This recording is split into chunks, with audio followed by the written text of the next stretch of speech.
Hello guys, welcome back to my channel. তো মথুরা বৃন্দাবন কালকেই ঘোরা হয়ে গেছে, তোমরা দেখলে ব্লগে। কেমন লেগেছে অবশ্যই কিন্তু কমেন্ট সেকশনে জানাবে।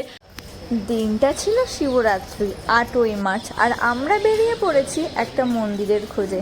আর দেখতে পেলাম যে অপোজিটের হোটেলটাতেই একটা সুন্দর মন্দির করা। আমরা সকালবেলায় রেডি হয়ে চলে গেলাম ওখানে পুজো দেওয়ার জন্য।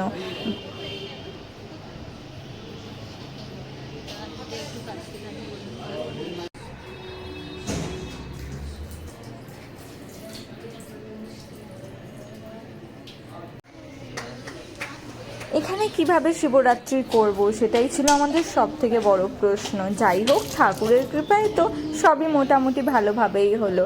আর এখানে দেখতেই পাচ্ছ পুরো ঠান্ডায় হিহি করে কাঁপছি।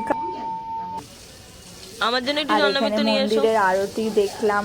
তারপরে ঠাকুরমশাই আমাদের ফল দিল, মানে প্রসাদ দিল। প্রসাদে সেই ফল নিয়ে, আর তাছাড়াও আমাদের পরোটা প্রসাদ দিয়েছিল, যেটা ঠাকুরের সকালের ভোগ ছিল। সেই খেয়ে তো আমরা রওনা দিয়ে দিলাম আমাদের পরের গন্তব্যস্থলে। আমরা কালকেই ডিসাইড করছিলাম কোথায় যাব, বারসানা যাব নাকি দিল্লি আগ্রাটা ঘুরবো। তারপরে ঠিক হলো যে আগ্রাটাই ঘুরে আসি, কারণ দিদার খুব ইচ্ছা আগ্রা ঘোরার। কিন্তু ওই যে বলে না, ভগবান তোমাকে ডাকলে তোমাকে তো দর্শন করতে যেতেই হবে। তাই আমরা যখন গাড়িতে এই বিষয়ে আলোচনা করছিলাম যে নেক্সট বার আসলে গোকুলটা অবশ্যই যাব, তখন ড্রাইভার আঙ্কেল শুনে বললেন রাস্তায় কিছু দূর যাওয়ার পরেই গোকুল পড়বে, তাহলে সেখানে ঘুরিয়ে নিয়ে আসি। তখন আমরাও রাজি হয়ে গেলাম। কৃষ্ণ ঠাকুর চাইছে আর আমরা যাবো না হতে পারে, তাই আমরা এখানে এসে আগে একটা গাইড ঠিক করে নিলাম। हमारे यहाँ गुरु का बिक्री होवे ना, हमारे यहाँ आज भी कहावत होवे कि मथुरा का बेटी और गोकुल का गाय, जिसका कर्म फूटे जो बाहर गांव के जाए। आज भी हमारे यहाँ जो मथुरा का लड़की होता है, चौबे का चतुर्वेदी का, उनका मथुरा में शादी होता है, मथुरा से अलग नहीं होता है। और जो गोकुल की गाय वो गोकुल में रहती है, कभी उसका बिक्री नहीं होता।